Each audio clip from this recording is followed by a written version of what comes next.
Green is best, that is what we know. Green is strongest, green is life, and life is pain. I remember the moment I first gained awareness. Not birth, orcs are not born, we emerge. From spores, from the ground, from the very essence of war itself. My first memory is of hunger. Terrible, gnawing hunger that drove me to fight even before I could form words. I bit and tore at the smaller ones around me, those who had emerged from the fungal cradle alongside me. I killed 3 before my body had fully formed. Their meat was my first meal, their pain my first joy. The fungal fields where we grew were at the edge of the warband's camp, a great sprawling mass of tents, shacks, and scrap vehicles that stretched as far as my new eyes could see. The air was thick with smoke, the stench of unwashed bodies, and the sweet rot of fungus. It was beautiful. It was home. I had no name then. Names are earned, not given. I was simply another boy, another piece of meat for the war machine, another fist in the endless fight. We smaller ones gathered in groups, instinctively seeking protection in numbers while simultaneously looking for opportunities to establish dominance. The weak were quickly culled. The strong grew stronger by consuming their flesh. This is our way. This has always been our way. The first real challenge came when a larger orc, one who had been alive for perhaps a week longer than me, decided I had grown too confident. He was called Guchewa, a name he had earned by his habit of attacking the throat. He charged at me while I was gnawing on a bone, hoping to catch me unaware. But I had been watching him, studying his movements. I knew his kind. I dropped the bone and met his charge head-on, driving my forehead into his nose with all my strength. The satisfying crunch of cartilage breaking was like music. Guchewa howled and staggered back, green blood pouring down his face.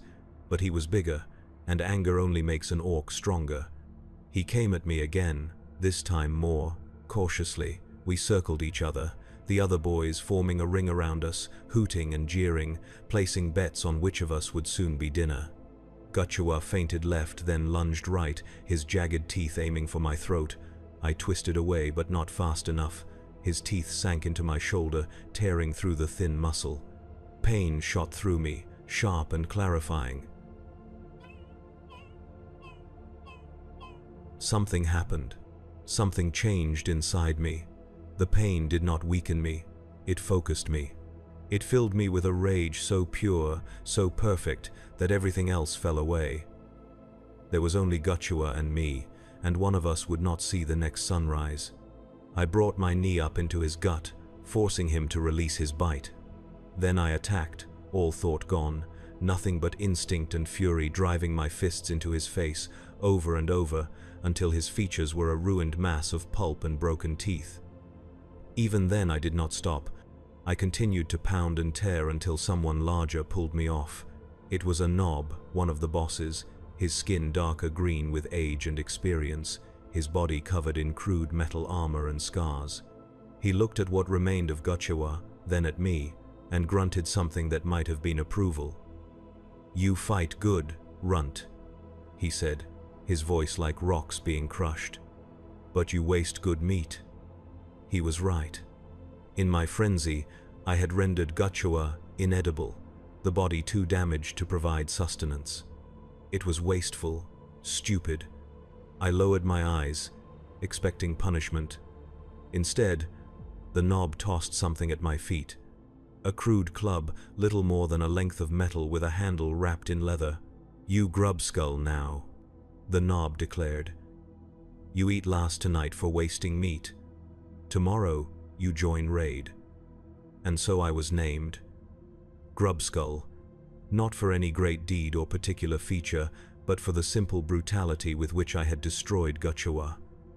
It was not a name to inspire fear or respect, but it was mine.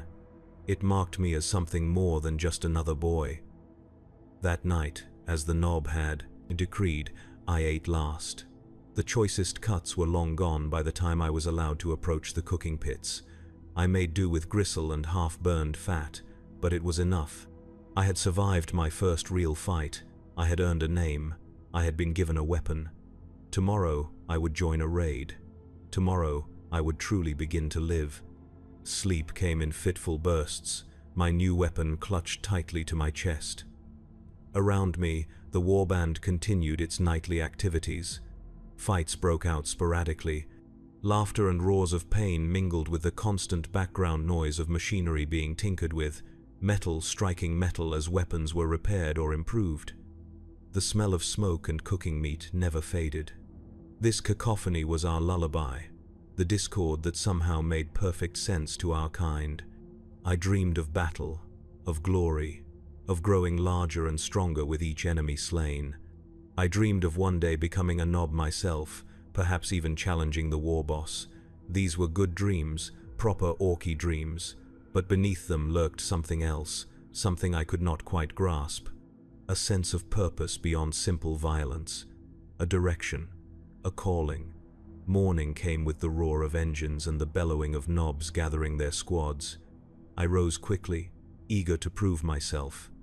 My shoulder still throbbed where Guchua had bitten me, but the wound was already closing. We heal fast, we orcs. It is one of our greatest strengths. As long as we are not killed outright, we will recover, often stronger than before. The Nob who had named me, who I learned was called Skraka, gathered his boys together. There were perhaps 30 of us, a mix of sizes and experience. Some had crude armor cobbled together from scrap metal and leather. Others, like me, wore nothing but the tough green skin we were born with. All had weapons of some kind, mostly clubs and axes, with a few lucky ones carrying salvaged guns. Skraka himself was an impressive sight in the morning light. Standing nearly twice my height, his body was a map of old wounds and badly healed injuries. One of his tusks was broken, the jagged remainder filed to a wicked point. His right eye was milky with blindness, yet he moved with a predatory grace that belied his bulk. His weapon of choice was a massive cleaver that looked to have once been part of some imperial machinery. Now it was an instrument of death in the hands of a master. "Listen up, runts," Skraka growled, his good eye scanning us with contempt. "Today we hit Humi Farm. Small place, few guards, easy meat, easy loot. But any boy who runs, I kill myself. Any boy who gets in my way, I kill. Any boy who takes loot before I say, I kill. Understand?" We all nodded or grunted our acknowledgement. The rules were simple and fair. Skraka was boss. We followed, fought, and maybe lived to fight again. Those who disobeyed died, and their equipment became available to the rest of us. It was a system that had worked for countless generations of orcs across numberless battlefields. We piled into the back of a battle wagon, a massive ramshackle vehicle that seemed held together more by faith than engineering.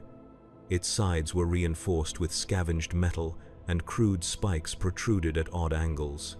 The driver, a particularly enthusiastic orc with goggles strapped to his face, revved the engine repeatedly, producing clouds of black smoke and a deafening roar that sent nearby squigs scurrying for cover. As we lurched into motion, I found myself wedged between two larger boys. One, who called himself Zogit, had been in several raids before.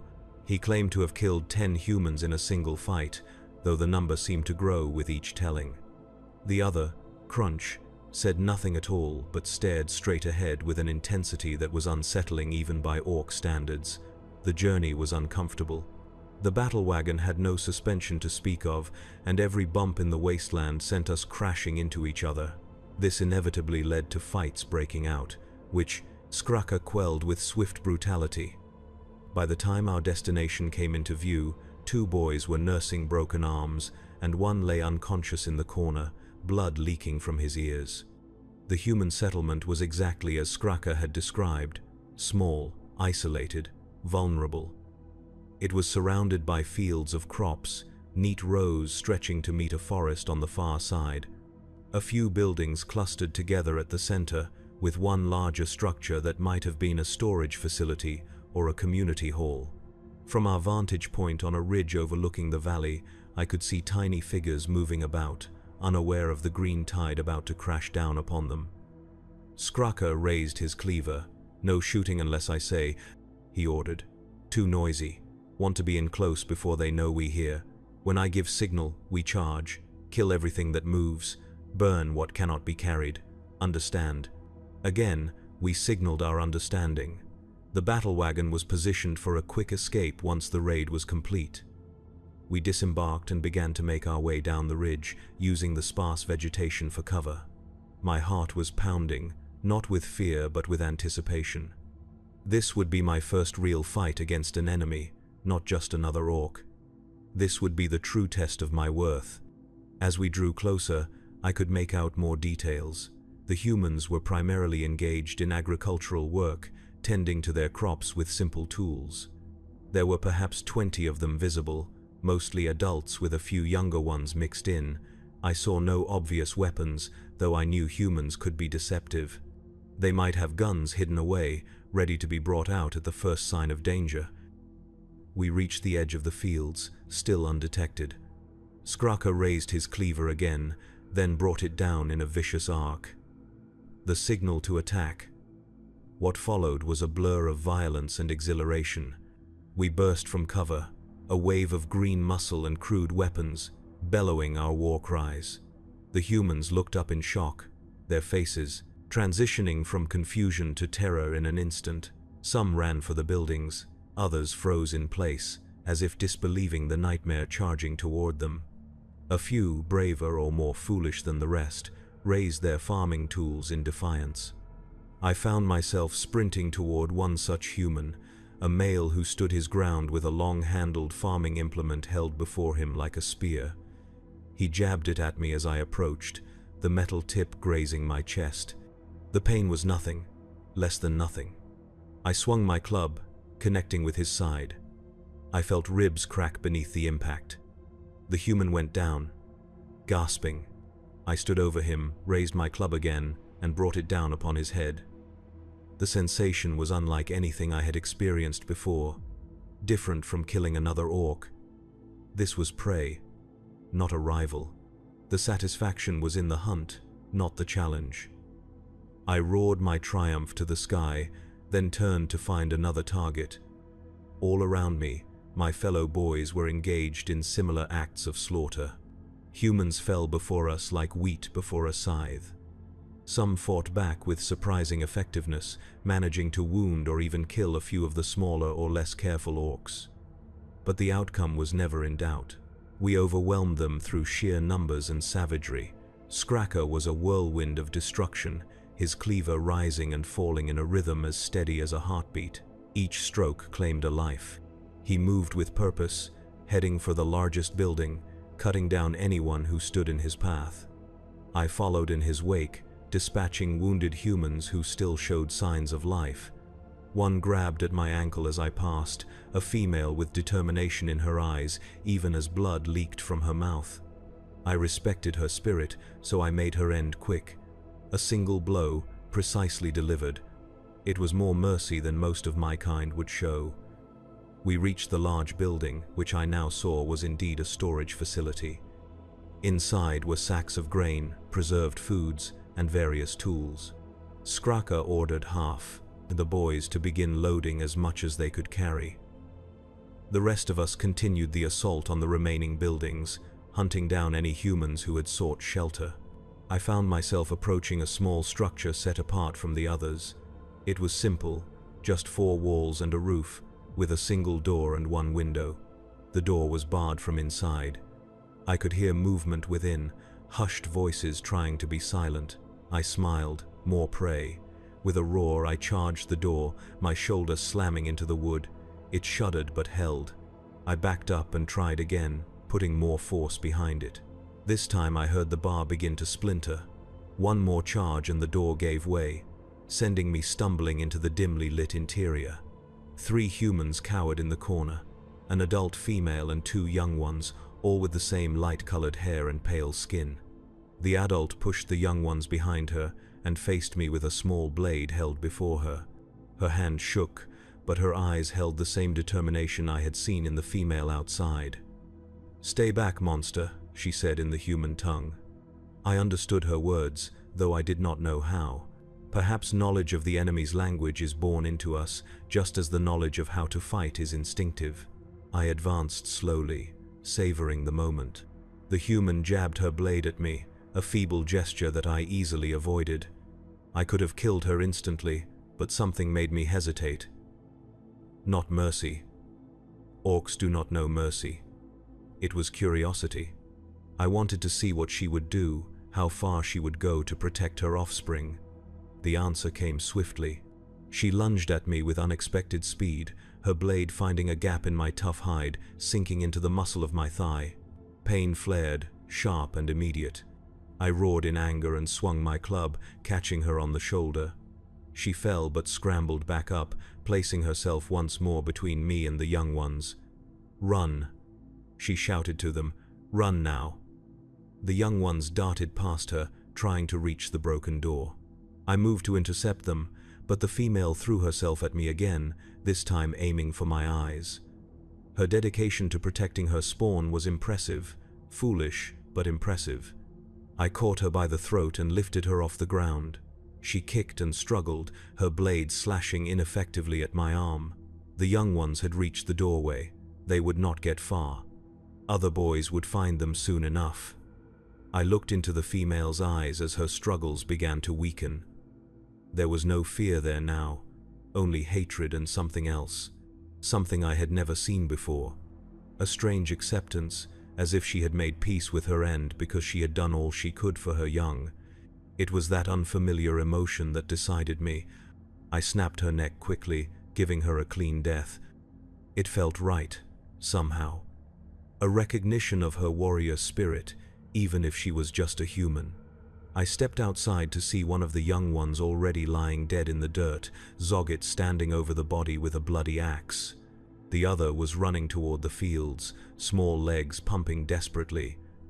I started to give chase, then stopped as Skraka's roar echoed across the settlement. "Back to wagon, now." The recall signal. All orcs knew to obey instantly. I turned away from the escaping human child and joined the flow of boys heading back to the battle wagon, many now laden with loot. As I walked, I examined the wound in my thigh. It was not deep, already beginning to clot. The blade had been small and the human female not very strong. Still, she had managed to hurt me. It was a lesson. Never underestimate prey, no matter how weak they might appear. Back at the battle wagon, Skraka was counting heads and inspecting the loot. 4 boys had been killed in the raid, their bodies left where they fell. Orcs do not retrieve their dead. There is no point. Their spores would ensure new orcs would grow in that soil eventually. The cycle would continue. The raid had been successful. Food, tools, and a few weapons had been secured. But Skraka seemed displeased, his scarred face set in a deeper scowl than usual. "Too many dead," he growled. "Humies should not have killed any of us. You all fight like grots." He singled out one boy who had a human gun clutched in his hands. "You." I said no shooting. "You shot anyway." The boy, whose name I did not know, looked down at the weapon in his hands as if surprised to find it there. "Got it from dead Humie," he protested. "Did not shoot. Just took gun." Skraka's response was immediate and final. His cleaver split the boy from shoulder to sternum. The 2 halves of his body fell away from each other, blood and viscera spilling onto the ground. Skraka pointed at me. "Grubskull, take gun. You earned it today." I stepped forward, careful to show proper deference, and picked up the weapon from the dead boy's grasp. It was a lasgun, a standard Imperial issue. Nothing special to humans, but to an orc boy, it was a significant upgrade from a simple club. I held it awkwardly, unfamiliar with its balance and operation, but pleased nonetheless. The journey back to camp was quieter than the outbound trip. We were tired from the fight, satisfied with our success. A few minor squabbles broke out over choice pieces of loot, quickly settled with fists or headbutts. I kept to myself, examining my new weapon and replaying the events of the raid in my mind. The human female's eyes haunted me. Not with guilt, orcs do not feel guilt, but with a question I could not quite formulate. Something about her willingness to die for her offspring seemed important, though I could not say why. It was not the Orky way. We fight for ourselves, for the joy of battle, for the status that comes with victory, not for others, never for others. Yet I could not shake the feeling that I had witnessed something significant in that small building, something worth understanding, even if it was a human trait. We reached the camp as the sun was beginning to set, casting long shadows across the jumbled assortment of shelters and vehicles. Skraka ordered the loot to be taken to the war boss's tent for inspection and distribution. The food would go to the communal cooking pits, the weapons and tools to the mechs for evaluation and possible modification. I moved to follow the others, but Skraka held me back with a massive hand on my shoulder. "You fought good today, Grubskull," he said, his voice slightly less harsh than usual. "Not afraid. Used your head, not just your fists. That good, rare in new boy." I stood straighter, pride swelling in my chest. Praise from a nob was uncommon and valuable. "Thank you, boss," I replied, using the title of respect. Skraka nodded toward my new lasgun. "Learn to use that right. Could be useful. Could get you killed. Gun jams, runs out of charge, enemy still coming, always have backup." He tapped the cleaver at his side. "Cold steel never fails." This was the most Skraka had ever spoken to me, or to any boy in my hearing.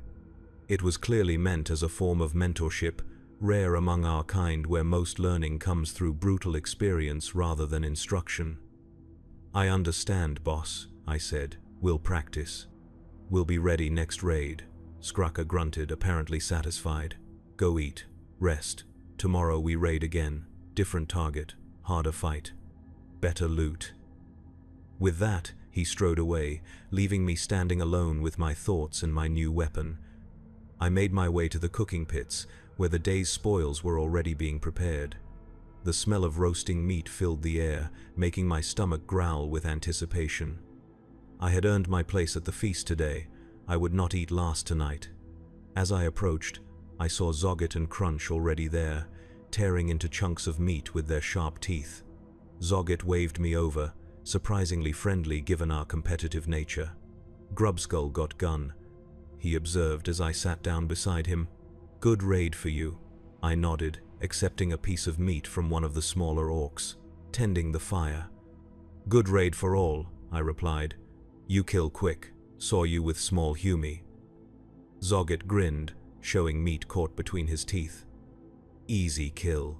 No challenge, like stepping on bug. You kill any?" "2," I said. "One fought back, had knife." I pointed to the wound on my thigh, now little more than a red line. "Got me here." Zoggett laughed. "Humie hurt you? You getting soft, Grubskull." I bristled at the implication of weakness but kept my temper in check. Zoggett was testing me, looking for a reaction. It was how orcs established hierarchy, through constant challenges and posturing. I had already proven myself once today. I did not need to do so again. "Not soft," I replied calmly. "Smart. Learn from enemy. Next time kill faster." Zoggett seemed disappointed by my restraint but did not press the issue. Crunch, as usual, said nothing, focused entirely on his food. I wondered, not for the first time, if there was something wrong with him. Most orcs love to boast and argue almost as much as they love to fight. Crunch's silence marked him as different, potentially dangerous in a culture that prizes conformity despite its chaotic nature. As night fully descended, the camp transformed. Fires burned brighter, casting wild shadows across the rough landscape.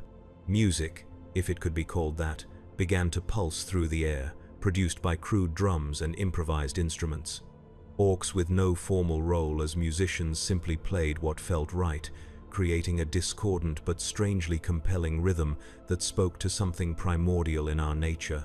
Some boys began to dance, a violent stomping movement that mimicked combat while serving as a form of ritualized aggression. Others engaged in wrestling matches or simple tests of strength, like arm wrestling or rock-throwing competitions. A few, exhausted from the day's activities, simply found quiet corners to sleep or work on their equipment. I chose the latter, finding a spot near one of the smaller fires where I could examine my lasgun more carefully. I field stripped it as best I could, figuring out its components through trial and error. It was surprisingly simple technology, at least in its basic operation. A power cell provided energy, which was focused through a series of lenses and emitters to produce a concentrated beam of light capable of burning through flesh and some lighter materials. The weapon had about half a charge left, according to the crude indicator on the side. Not enough for sustained combat, but sufficient for practice and emergencies. I would need to find more power cells or a way to recharge this one if I wanted to rely on the lasgun in future raids. As I reassembled the weapon, I became aware of a presence nearby. Looking up, I saw one of the mechs watching me with interest. Mechs were orcs with a natural affinity for technology, able to create and repair machinery through some instinctive understanding that most of us lacked. This one was of medium size, his body adorned with various tools and mechanical bits integrated directly into his flesh. "New shooter you got there, boy?" the mech said, his voice tinged with the distinctive accent common to his kind. "Want me to make it more killy?" I hesitated. Mech modifications were desirable, making weapons more powerful or adding unexpected features, but they also tended to make Imperial technology less reliable, more prone to malfunctions or explosive failures. I recalled Skruka's advice about always having a backup. "What would you do to it?" I asked cautiously. The mech grinned, revealing metal teeth that gleamed in the firelight. "Could make beam hotter, more burny, could add bayonet for when charge runs out, could make it louder, scarier." All tempting options, but I was not convinced. "What does it cost?" I asked, knowing that nothing came free in Orc society. 2 teeth, the mech replied, naming his price in the universal Orc currency of teeth, specifically the larger tusks that grew throughout our lives and occasionally fell out, to be replaced by larger ones. It was a fair price, but I had no teeth to spare, not yet. I was too new, and had not collected any from fallen foes or lost any of my own in combat. "No teeth yet," I admitted. "After next raid, maybe." The mech nodded, unsurprised. "Come find Nazgrim when you got teeth, make your shooter proper orky." With that, he wandered off, likely in search of customers who could actually pay for his services. I finished reassembling the lasgun and set it aside, making sure it was within easy reach. Then I leaned back against a convenient rock and stared into the fire, letting my mind drift. The images from the raid played through my thoughts again. The human settlement, the fighting, the female with the knife and her strange, sacrificial courage. Sleep eventually claimed me, bringing dreams of battle, as always. But this time, there was something new mixed in with the familiar visions of glory and conquest. A sense of searching, of looking for something beyond the next fight. It was unsettling, un-orky. I pushed it away, focusing instead on the simpler pleasures of imagined violence. Morning came too soon, heralded by the same cacophony of activity that marked every day in the camp. I awoke stiff but rested, my body having healed completely during the night. The wound on my thigh was now just a faint line, barely visible against my green skin. I gathered my weapons, the club now relegated to backup status with the lasgun taking primary position, and made my way to where Skruka's squad was assembling. Today's raid would be different, he had said, harder. I was eager to prove myself again, to cement my growing status within the group. The target, as Skruka explained, was another human settlement, but this one was better defended. A mining outpost with a small garrison of Imperial Guard, real soldiers, not just farmers with tools. They would have guns, training, possibly even light armor or defensive positions. More risk, Skruka acknowledged. More reward, good guns, good armor, good fight. He assigned specific roles this time, a level of planning unusual for an orc raid. Most of the boys, including me, would form the main assault force, charging directly at the front gates of the outpost. A smaller group, led by Skruka himself, would circle around and attack from the rear once the defenders were engaged with us. It was a simple pincer movement, but it showed a tactical awareness that surprised me. We traveled in 2 battle wagons this time, along with a small group of orc bikers who would provide mobile support and chase down any humans who tried to flee. The journey took longer, the outpost being further from our camp and situated in rougher terrain. As we approached, I got my first glimpse of our target. It was more impressive than the farm, a collection of sturdy buildings surrounded by a perimeter wall made of rockreet and metal. Guard towers stood at each corner, and I could see the glint of weapons as sentries scanned the surrounding area. The outpost was built into the side of a hill, with what appeared to be mine entrances visible as dark openings in the rock face. Whatever they were extracting must have been valuable enough to warrant the military presence. Valuable to humans meant valuable to us, if only because taking it would cause them pain. The main gates faced a cleared area, deliberately devoid of cover to give defenders a clear field of fire. It was this killing ground that we would have to cross in our frontal assault. I felt a twinge of something that might have been apprehension in a different species. In an orc, it was merely heightened awareness, the body preparing itself for the challenge ahead. The knob leading our assault group, a scarred veteran named Gragskull, was more taciturn than Skraka but no less intimidating. He gave us simple instructions. When I say go, you go, run fast, shoot if you have gun, get to wall, get over wall, kill, everything inside. Any questions? There were none. The plan was straightforward enough. The complexity lay in surviving long enough to reach the wall. We positioned ourselves at the edge of the tree line, ready to burst forth on command. Skraka's group had already departed, circling wide to approach from the opposite side. The bikers were distributed on both flanks, engines idling with an impatient growl that matched my own mood. Gragskull raised his hand, holding us in place as he watched the guard towers through a pair of looted binoculars. He was waiting for something, though I did not know what. Then I heard it, a distant explosion from the far side of the outpost, Skraka's signal. "Go!" Gragskull roared, lowering his hand in a chopping motion. And we went. 30 orcs charging across open ground toward a defended position, bellowing war cries and brandishing weapons. It was glorious. It was insane. It was perfectly orky. The response was immediate.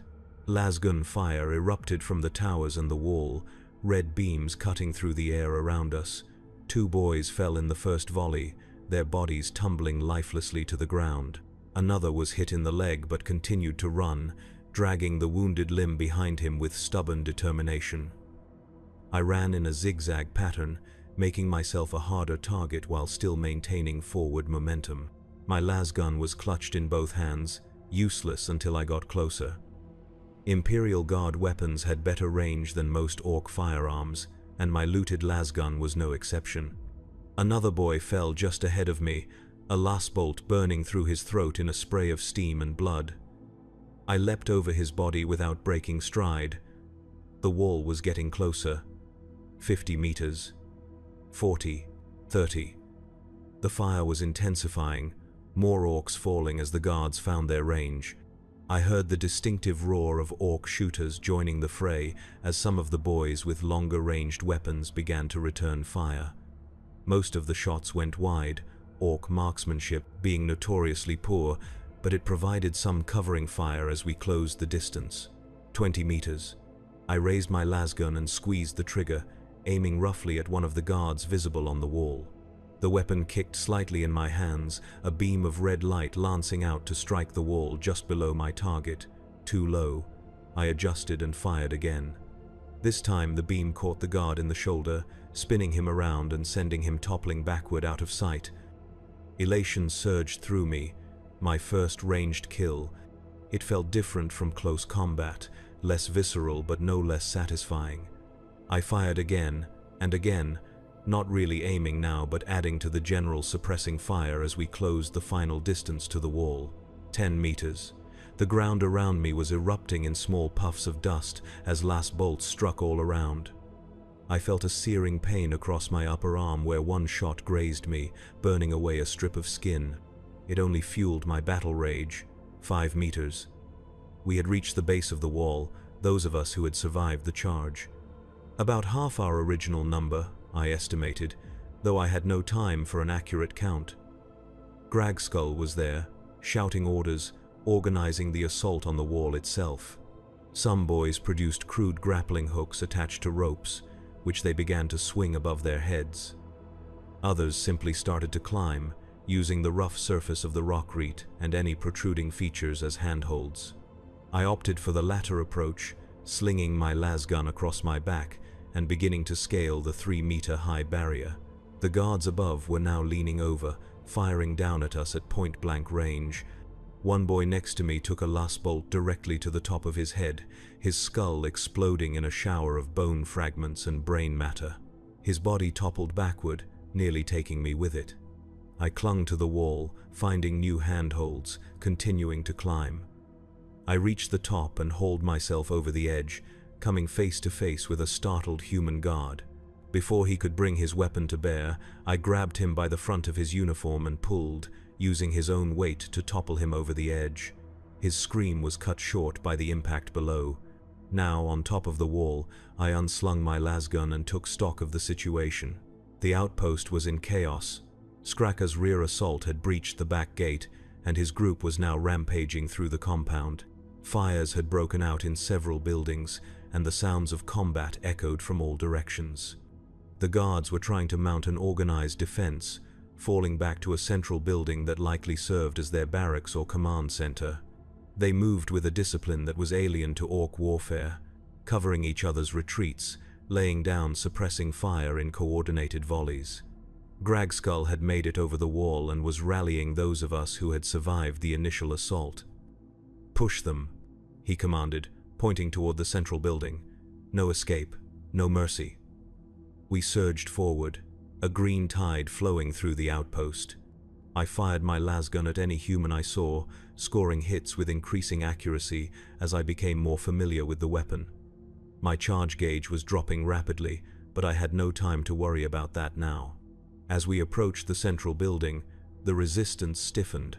The guards had established a perimeter, using crates and barricades to create firing positions. They were no longer retreating but making a stand. Gragskull assessed the situation with the experienced eye of a veteran warrior. "Flank left," he ordered half the group. "Rest with me, straight at them. Draw fire." I found myself in the frontal assault group.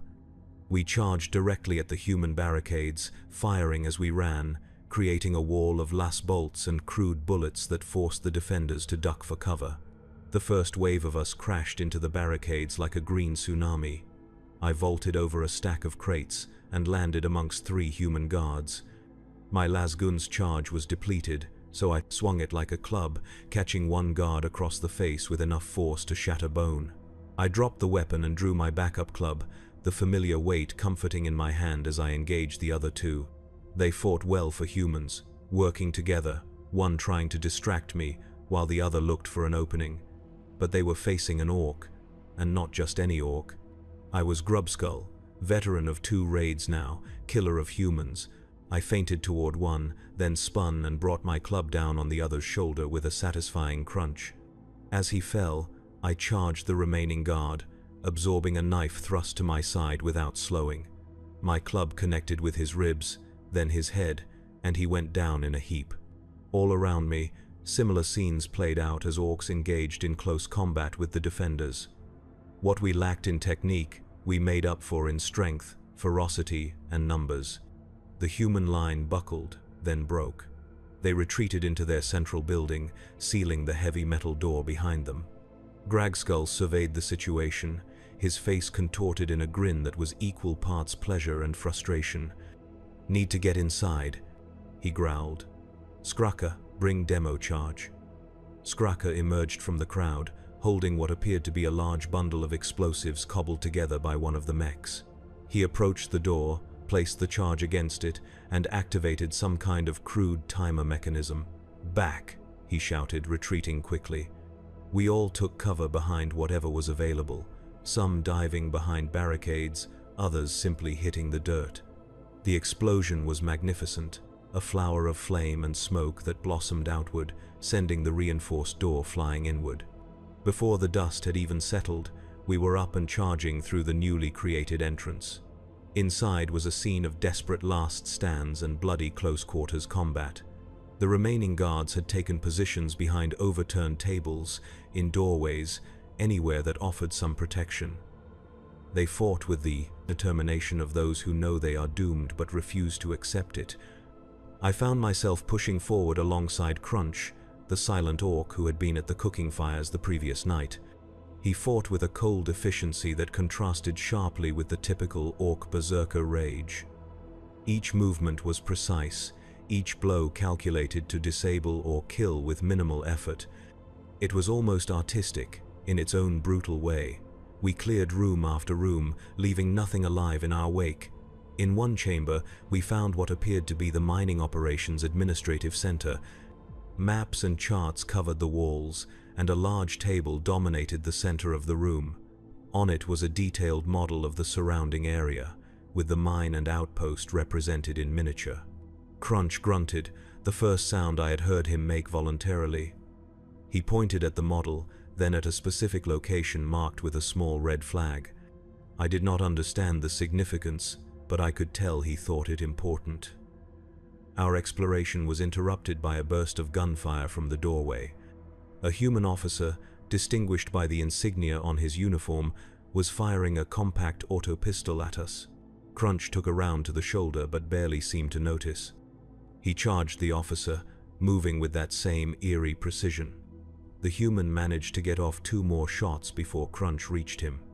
Both hit, one in the chest and one in the thigh, but neither slowed the orc's advance. Crunch lifted the officer by the throat, studied his face for a moment, then slammed him against the wall with enough force to crack the plaster. The human gasped, blood trickling from his mouth, but still defiant. "Filthy Xenos," he spat. "The Emperor protects." Crunch tilted his head, as if considering these words, then simply crushed the man's windpipe with a squeeze of his massive hand. He let the body drop, then turned back to me, his expression unreadable. The sounds of combat were fading now, replaced by the whoops and bellows of combat with victorious orcs. The outpost had fallen. Any humans not killed in the fighting were being rounded up, either to be killed for sport or taken as slaves, depending on Skraka's mood. I made my way back outside, where orcs were already looting anything of value. Weapons, ammunition, food, tools, all were being gathered and sorted for transport back to camp. Several boys were loading mining equipment onto one of the battle wagons, directed by a mech who seemed particularly interested in the human technology. Skraka was standing with Gragskull near the breached door, discussing something in low tones. As I approached, I caught fragments of their conversation. "Warboss will want to know," Gragskull was saying. "Could be important." Skraka nodded, his expression serious. "We'll tell him. Need to send scouts first. Make sure." They noticed me hovering nearby and fell silent. Skraka gave me an appraising look, noting the wounds I had accumulated during the assault. "You still alive, Grubskull?" he observed, getting tougher. I straightened, recognizing the compliment. "Good fight, boss. Killed many humies." Skraka grunted. "Seen you fighting. Not bad for new boy. But lost your shooter." He gestured to my club, my only remaining weapon. "Charge ran out," I explained. "Used as club, then broke on Humie helmet." Gragskull laughed, a harsh barking sound. "Always told you, Skraka. Imperial stuff no good. Orky weapons better." Skraka shrugged. "Sometimes true, sometimes not. Grubskull need new weapon either way." He pointed to a pile of looted guns. "Take your pick. Earned it." I moved to the pile and examined the offerings. Most were lasguns similar to the one I had lost, but there were also a few autoguns and shotguns. What caught my eye, however, was a weapon unlike the others. It was bulkier, with a large drum magazine and a wide barrel, a flamer designed to spew promethium in a deadly arc of burning liquid. I picked it up, feeling its weight, testing its balance. It was heavier than the lasgun, but somehow felt right in my hands. The thought of enemies burning, screaming as their flesh melted, appealed to me on a primal level. Skraka noticed my choice and nodded approvingly. Good weapon. Scary weapon. Make Humies run. Easy to kill when they running. I slung the flamer across my back, already imagining its use in the next raid. The thought brought a savage grin to my face, my tusks jutting out prominently as I anticipated future glories. The journey back to camp was triumphant, the battle wagons laden with loot, the surviving orcs high on victory and bloodlust. We had lost perhaps a third of our force, but such casualties were expected and accepted. Those who died were not mourned. They had fallen in battle, the most honorable end an orc could hope for. Upon our return, we found the camp in a state of unusual activity.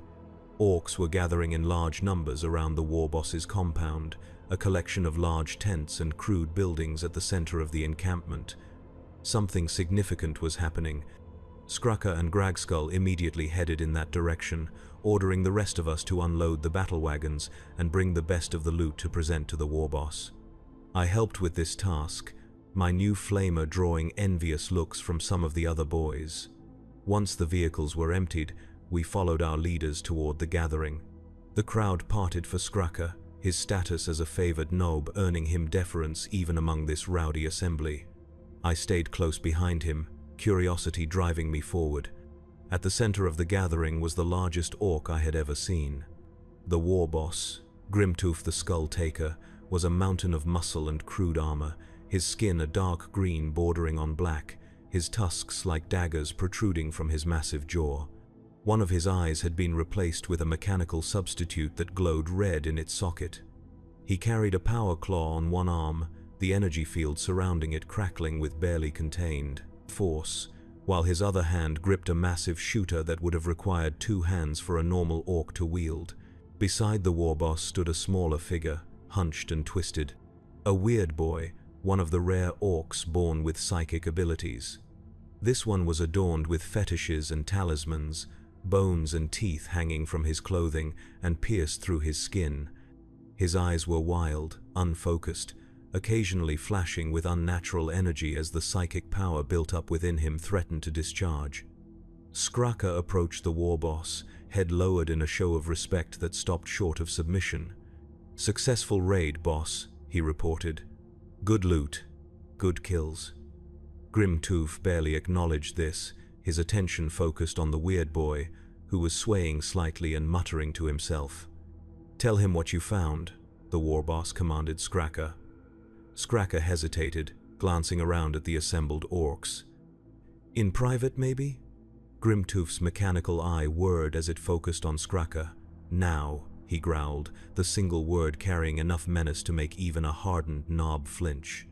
"Found Humie maps," Skraka said, producing a rolled parchment from his belt.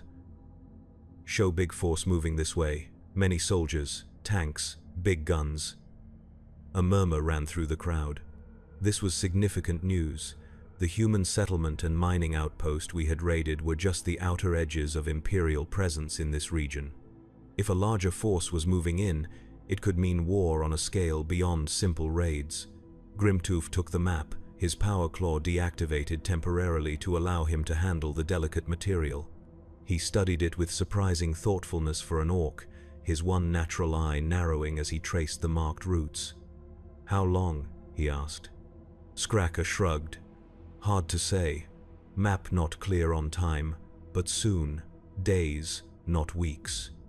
The war boss handed the map to one of his attendants, a runty orc who scurried away with it.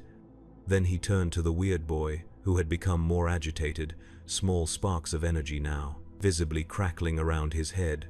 "You," Grimtooth addressed the twitching figure. "What do you see?" The weird boy's head snapped up, his eyes suddenly focused and blazing with green fire. When he spoke, his voice had changed, deeper and somehow echoing as if coming from a great distance. "War comes," he intoned. "Great war, blood and fire. Metal giants stride the land.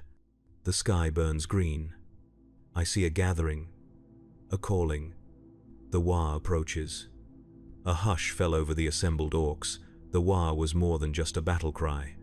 It was a psychic phenomenon, a gestalt field generated by large concentrations of orcs that enhanced their abilities and drove them into a state of coordinated frenzy. It was war elevated to religious experience, the ultimate expression of orcish nature. Grimtooth's face split in a terrible grin. "The Wa," he repeated, savoring the word. "It has been too long, too many small fights, time for proper war." He raised his power claw, the energy field reactivating with a threatening hum. "Prepare," he roared to the assembly. "Sharpen your choppers, load your shooters, tune your engines, we go to war." The response was immediate and deafening.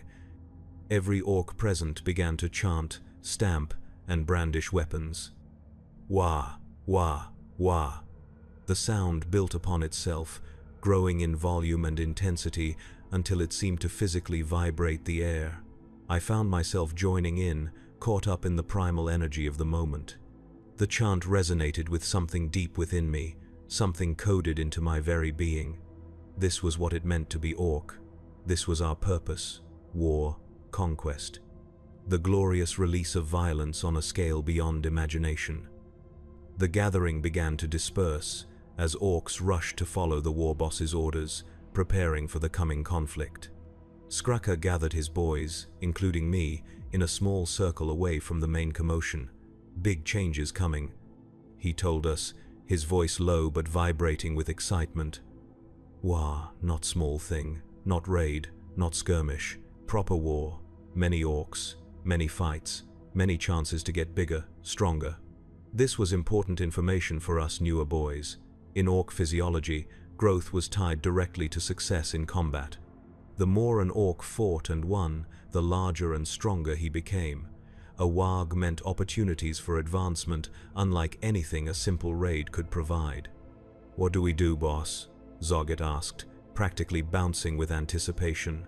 Skraka thought for a moment. "First, get ready. Check weapons. Fix armor. Eat good. Rest good. Need all strength," he pointed to me. "Grubskull, you know how to use that burner?" I nodded, though in truth I had never handled a flamer before. How difficult could it be? Point and squeeze the trigger. The burning would take care of itself. Skraka seemed skeptical of my confidence. "Find Nazgrim," he suggested, referring to the mech who had offered to modify my lasgun. "He show you proper way. No good burning self instead of enemy." This was sound advice, and I set off to locate the mech. I found him in his workshop, a chaotic space filled with half-dismantled machinery, loose parts, and various tools whose purpose I could not begin to guess. Nazgrim was working on what appeared to be a mounted gun of some kind, far larger than anything man-portable. He looked up as I approached, recognition dawning on his grease-stained face. "Ah, gun boy. Got teeth now?" I shook my head. "Not here for upgrade. Need help with this." I presented the flamer for his inspection. Nazgrim set aside his tools and took the weapon, turning it over in his hands with the reverence some might reserve for religious artifacts. "Nice burner," he commented. "Imperial Guard issue. Good quality. Not as killy as Orc burner, but more reliable." He pointed to various parts as he spoke. "Fuel gauge here. Half full. Good for maybe dozen good burns. Safety here. Important to use or go boom. Trigger here. Obvious. Pilot light here. Must be lit first." He demonstrated the proper sequence for activating the weapon, then handed it back to me. "Practice aiming. Remember wind direction. Flame goes with wind. Stand up wind or burn own face off." I thanked him, genuinely appreciative of the instruction. A weapon was only as good as its wielder's knowledge of its use. I had seen orcs die due to mishandling their own guns often enough to respect the danger. "One more thing," Nazgrim said as I turned to leave. "Heard about Wa?" I nodded. "Big opportunity for mech like me," he continued, gesturing to the large gun he had been working on. "War need big guns, need vehicles, need good gear, need mechs." He tapped his chest proudly. "You stick with me during War, I make sure you get good stuff. Deal?" It was an interesting proposition. Mechs were valuable in Orc society, but they still needed protection. In the chaos of a war, Having a dedicated fighter watching your back could mean the difference between life and death, between scrounging scraps and having first pick of the loot. "What about Skraka?" I asked. "I in his squad." Nazgrim waved a dismissive hand. "Skraka understand. War different from raid. Everyone mix up, new groups form, new bosses rise, old bosses fall. Everything change in War." This made sense. The rigid hierarchies of peacetime Orc society often dissolved in the fluid dynamics of large-scale warfare. It was how new war bosses emerged, how reputations were made and broken. "Deal," I agreed. "I watch your back. You give me good gear." Nazgrim grinned, extending a hand stained with grease and what might have been blood. "Deal." We clasped hands briefly, a rare formal gesture among our kind. Then I left him to his work and went to find a suitable place to practice with my new weapon. The following days were a whirlwind of activity as the entire camp prepared for war. More orcs arrived daily, drawn by the psychic beacon of the forming Warg. Small bands like ours were joined by larger mobs, some bringing significant arsenals of vehicles and heavy weapons. The camp expanded rapidly, sprawling across the landscape like a green stain. I spent my time practicing with the flamer, learning its quirks and limitations. It was a devastating weapon at close range, but useless beyond about 20 meters. Its fuel supply was limited, requiring careful conservation for maximum effect.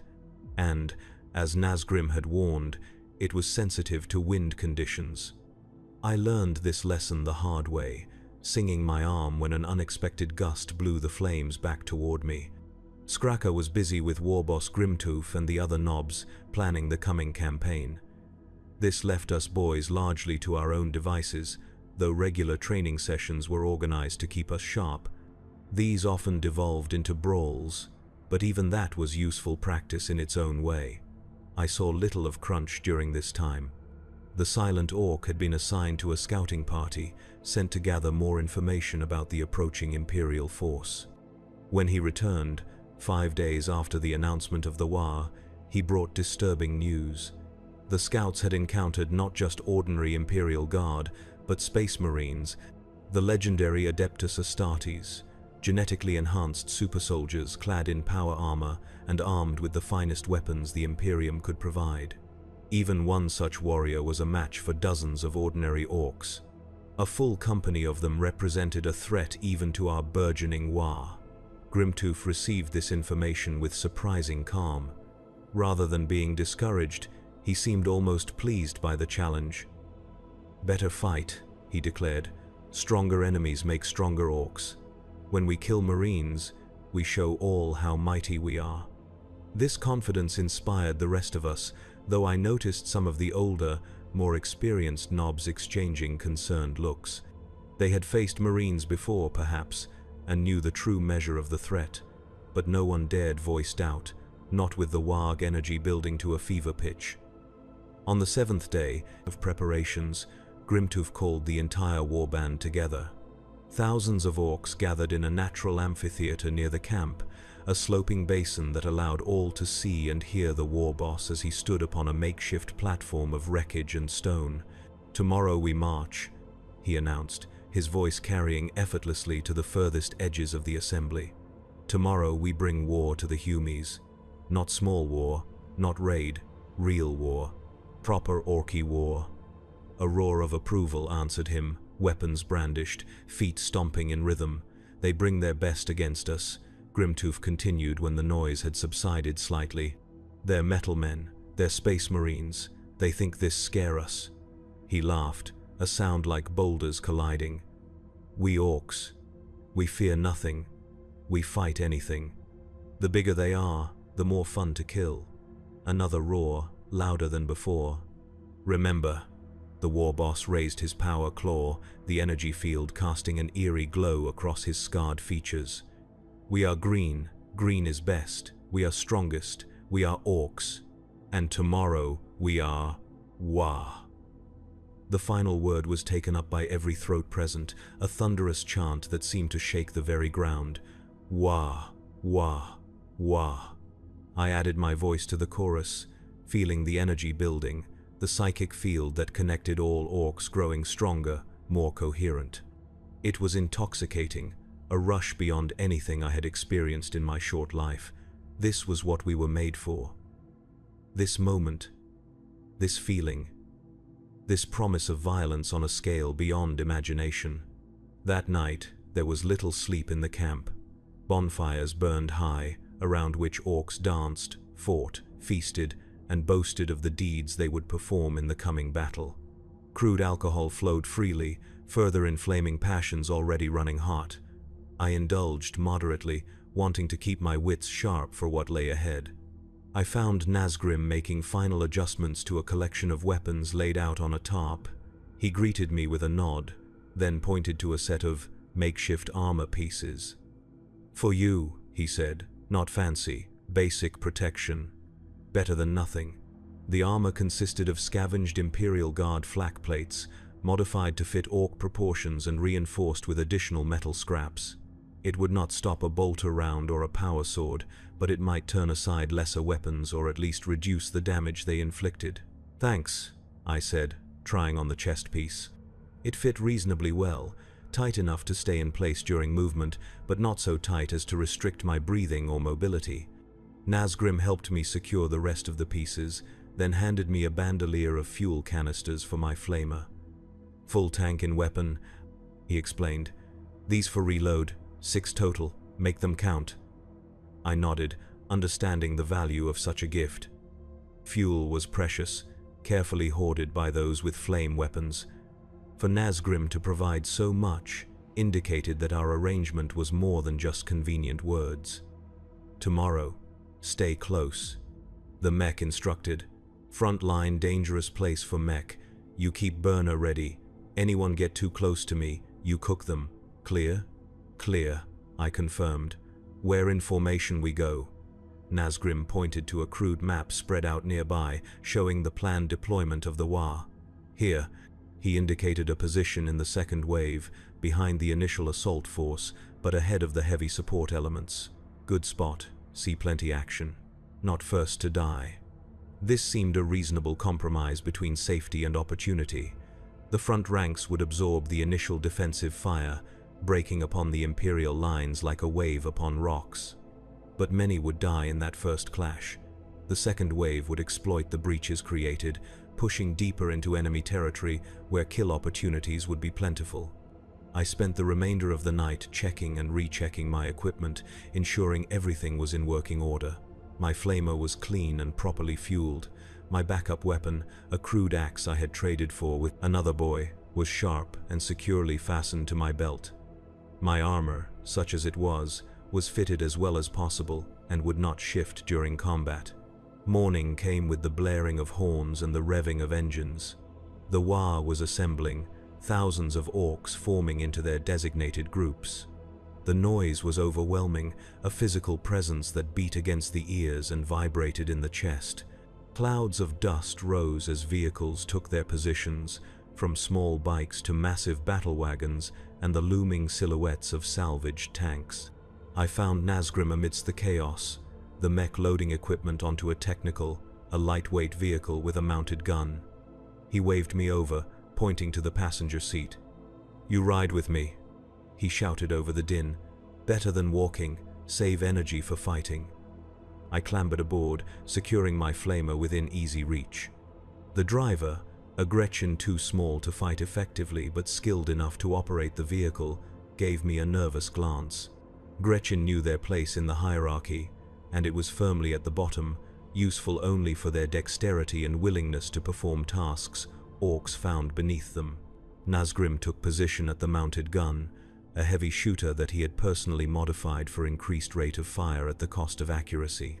In a mass engagement like the one to come, precision was less important than volume. The signal to move out came in the form of a massive explosion at the front of the column, Grimtooth's way of saying "go," as subtle as everything else about him. The Wa lurched into motion, a green tide flowing across the landscape toward the Imperial positions some 10 kilometers distant. The journey was surprisingly orderly by orc standards. The various mobs maintained their relative positions, the faster elements not racing too far ahead, the slower ones not falling too far behind. It was a testament to the power of the Waaagh energy, aligning thousands of normally chaotic individuals into a coherent, fighting force. As we approached the battlefield, the first signs of Imperial presence became visible. A line of fortifications stretched across a natural choke point between two ridges, blocking the most direct route to the human settlements beyond. Guard towers and bunkers dotted the defensive line, their weapon emplacements covering every approach. Behind them, the distinctive shapes of Imperial tanks could be seen, Leman Russ battle tanks and Chimera transports arranged in supporting positions. And there, at the center of the line, stood the Space Marines. Even from a distance, they were unmistakable. Giants in power, armor of deep blue, adorned with symbols and insignia I did not recognize but instinctively hated. There were perhaps 100 of them, a small number compared to our thousands, but each was a walking engine of destruction. The sight did not dismay the Waaagh. If anything, it increased the frenzy, the prospect of such worthy opponents driving the collective bloodlust to new heights. Engines revved harder, war cries grew louder, trigger fingers became itchier. The first shots were fired by the Imperial artillery, massive shells arcing high into the air before plummeting down among our advancing forces. Explosions blossomed across the Orc lines, sending bodies and vehicle parts flying, but for every Orc killed, 10 more surged forward, heedless of danger, driven by the Waaagh. Our own artillery began to return fire, a motley collection of looted Imperial weapons and Orc-made big shooters. Their accuracy was questionable, but what they lacked in precision they made up for in volume and enthusiasm. The air filled with the screech of rockets, the thump of shells, and the constant background rattle of smaller caliber fire. And then we were in range of the defensive line's direct fire weapons. Heavy bolters and autocannons opened up, sweeping across our front ranks with devastating effect. Orcs fell by the dozen, their bodies torn apart by the high-caliber rounds. But still, the Waaagh advanced. Our technical was part of the second wave, holding position just behind the crest of a low hill as the first wave broke upon the Imperial defenses like a green tide. I watched through a pair of scavenged binoculars as Orc bodies piled up against the fortifications, creating grisly ramps that subsequent attackers used to scale the walls. The Space Marines held the center of the line, their bolters firing with methodical precision, each shot finding an Orc target. But they were facing thousands, and even their superhuman abilities had limits. Slowly, inevitably, the sheer mass of the Orc assault began to tell. Breaches appeared in the defensive line as bunkers were overrun or destroyed by lucky artillery hits. "Now we go," Nazgrim shouted, slapping the roof of the technical. The Gretchen driver gunned the engine, and we surged forward, joining a wave of vehicles and infantry pouring toward the weakened sections of the Imperial line. As we drew closer, I got my first clear look at a Space Marine in combat. It was a sight both terrifying and awe-inspiring. One warrior, his armor scarred but unbowed, stood atop a collapsed section of wall, firing his bolter one-handed while wielding a power sword in the other. Each swing of that energy-wreathed blade cleaved through multiple Orcs, their bodies falling away in pieces.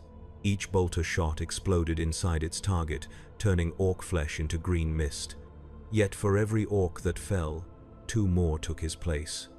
The Marine was slowly disappearing beneath a tide of green bodies, though the pile of corpses around him grew ever higher. This was the nature of Orc warfare against such elite enemies. We would drown them in our numbers, paying in blood for every meter gained, but gaining it nonetheless. Our technical bounced and jolted across the uneven ground, now littered with craters and bodies. Nazgrim fired the heavy shooter in continuous bursts, the barrel beginning to glow with heat. I braced myself, flamer at the ready, preparing for the moment we would hit the line and dismount to join the melee. That moment came suddenly and violently. A rocket struck the ground just ahead of us, the explosion lifting the front of the technical into the air. We flipped, the world spinning around me as I was thrown clear. I hit the ground hard, my crude armor absorbing some of the impact but still leaving me dazed. I struggled to my feet, searching for my flamer.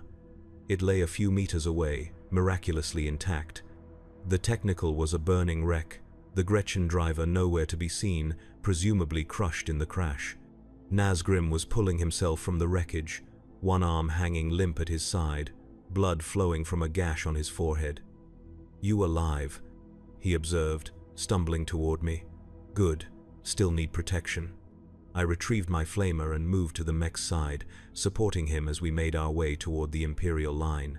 All around us, the battle raged in its full fury. Orcs had breached the defenses in multiple places now, pouring through the gaps to engage the defenders in close combat. The disciplined volleys of Imperial fire had devolved into desperate point-blank exchanges and brutal hand-to-hand fighting. We reached the line at a section where the wall had been completely demolished, reduced to rubble over which orcs were scrambling to reach the Imperial positions beyond. Nazgrim paused, catching his breath, assessing the situation with a tactician's eye unusual for our species. "Marines falling back," he noted, pointing to a group of the armored giants who were indeed conducting a fighting retreat toward a secondary position. "Good for us. Bad for us. They not running. Regrouping. We'll counterattack soon." This insight proved prophetic. Even as we watched, more Space Marines appeared from behind the secondary line, these mounted on assault bikes that roared as they charged toward the Orc breakthrough. Behind them came heavy support in the form of Centurion, suits, walking arsenals whose every movement unleashed storms of firepower. The Orcs who had breached the line found themselves caught in a devastating crossfire, but rather than retreat, they surged forward with renewed vigor, seeking to close with the Marines before their superior firepower could thin the green ranks too severely. "We go right," Nazgrim decided. "Away from main counterattack. Find weaker point. Get behind them." It was sound strategy, and I followed his lead as we skirted the heaviest fighting, moving along the collapsed wall toward a section where the Imperial Guard, not Marines, held the line. These human soldiers were formidable in their own right, but they lacked the transhuman advantages of the Adeptus Astartes. They were prey we could handle. We joined a small mob of orcs assaulting this section, adding our firepower to theirs. I used my flamer for the first time in actual combat, sending a stream of burning promethium into a guard position. The effect was immediate and horrifying. Human figures emerged from the bunker wreathed in flames, screaming as they burned. Some tried to stop, drop, and roll as their training dictated. Others simply ran blindly, spreading panic among their comrades. The sight filled me with a savage joy. This was power. This was what it meant to be Orc. To bring death and destruction to the enemy, to hear their screams, to smell their burning flesh. I advanced, playing the flamer across another position. Another group of humans transformed into living torches. Nazgrim stayed close behind me, using a pistol he had produced from somewhere to pick off any guards who emerged with their weapons still functional. We made an effective team, the terror caused by my flamer creating openings that the mech exploited with precision shots. We had pushed about 50 meters into the Imperial position when we encountered our first Space Marine. He appeared suddenly from behind a demolished tank, his armor scorched and dented but still operational. In his hands was a plasma gun, its coils glowing with barely contained energy. I reacted instinctively, swinging my flamer toward this new threat and depressing the trigger. The stream of burning fuel struck the Marine directly, enveloping him in flames. Against normal enemies, this would have been decisive. Against a Space Marine, it was merely an inconvenience. He strode through the fire, his armor's systems handling the extreme heat, and raised his plasma gun.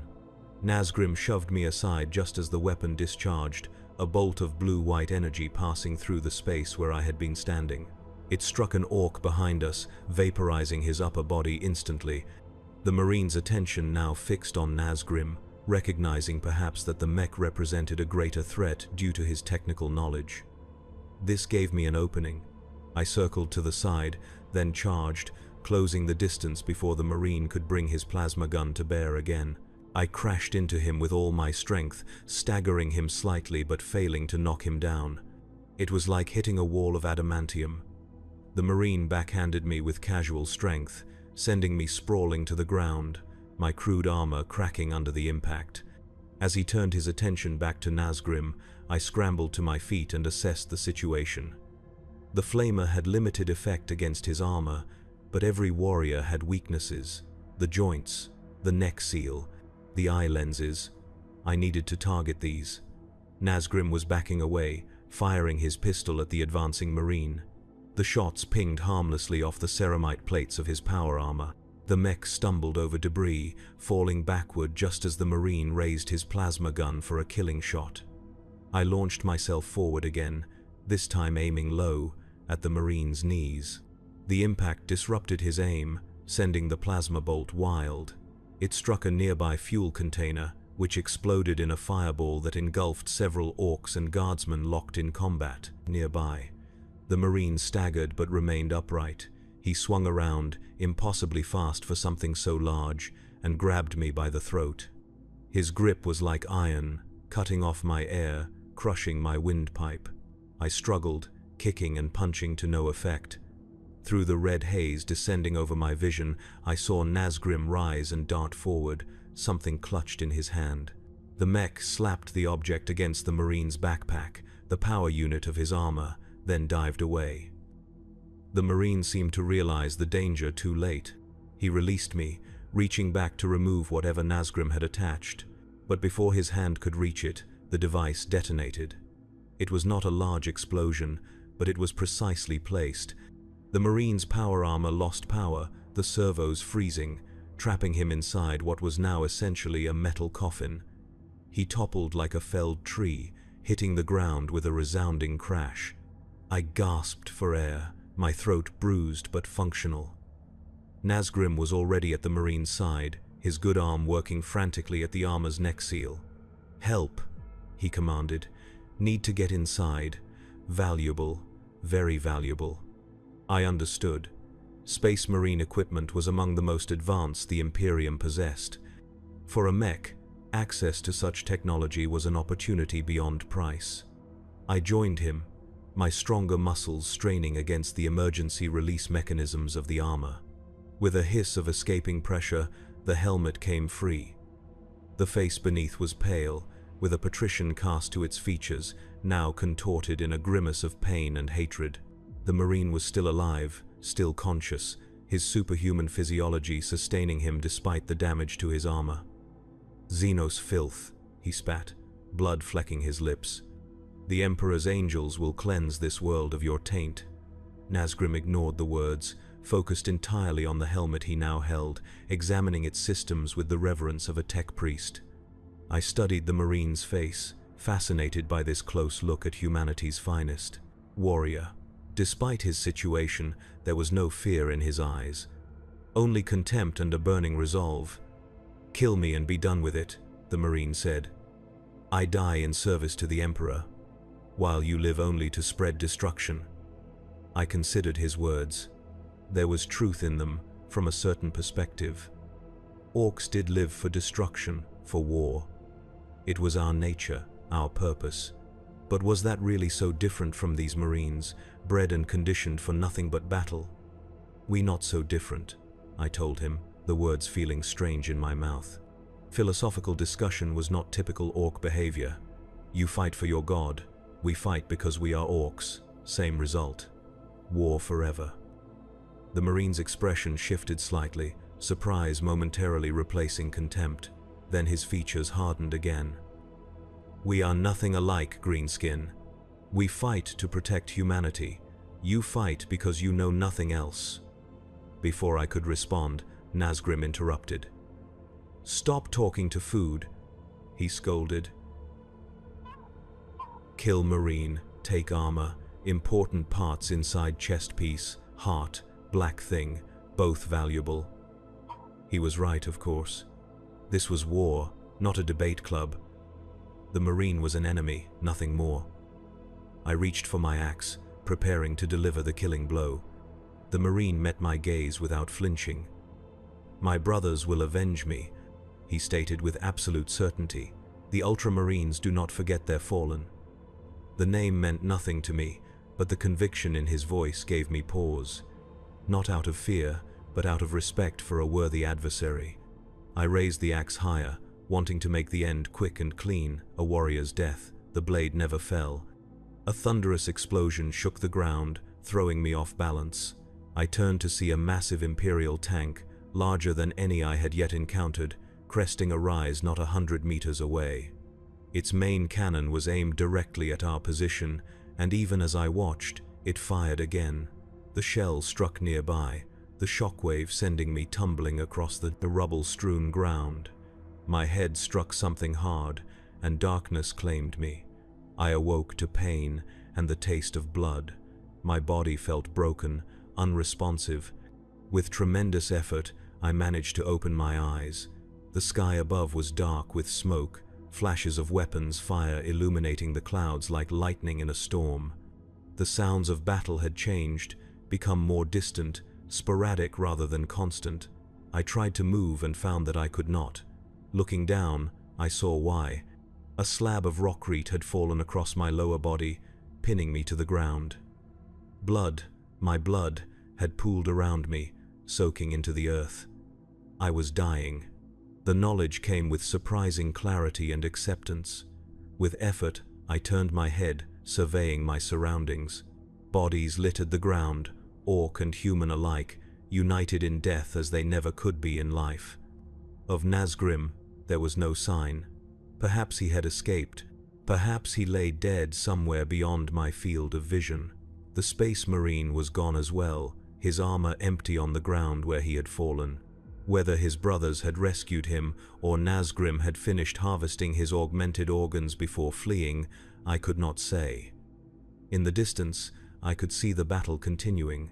The Wa had pushed deep into Imperial territory, green hordes flowing around pockets of resistance like water around rocks. But something had changed. The tide was no longer advancing. In places, it was even receding. As my vision began to dim, I realized what had happened. Reinforcements had arrived for the Imperials. More Space Marines, these in different colors, dropping from the sky in pods of metal that crashed into the heart of the Orc forces. Fresh Guard regiments deploying from massive landers on the far side of the battlefield. The Wa was strong, but even it had limits. I felt no despair at this realization. Victory or defeat, it mattered little to an individual Orc. What mattered was the fighting itself, the glorious struggle that gave meaning to our existence. I had fought, I had killed, I had grown stronger. That was enough. As consciousness began to slip away, my thoughts turned unexpectedly to the human female from the farm, the one who had died protecting her offspring. There had been purpose in her end, meaning beyond simple survival or dominance. Was there something similar in mine? Had my brief life served some greater purpose in the endless war that consumed the galaxy? It was not an Orky thought. Perhaps blood loss was making me delirious. Or perhaps, in my final moments, I was glimpsing something that eluded most of my kind, a perspective beyond the simple joy of violence. The darkness grew deeper. The sounds of battle faded. My last conscious thought was a simple one, the core truth of my existence. I was Orc. I had lived as Orc. I died as Orc. And somewhere, my spores would give rise to more of my kind, and the cycle would continue. Forever war. Forever Orc. Green is best. The last thing I saw, as my vision finally failed, was a boot stepping into view beside my head. A blue boot, massive, belonging to a Space Marine. There was a sound, the whine of a weapon powering up, and then nothing. Nothing but darkness, nothing but war. Nothing but the endless cycle of violence that defines the grim darkness of the far future, where there is only war and the laughter of thirsting gods.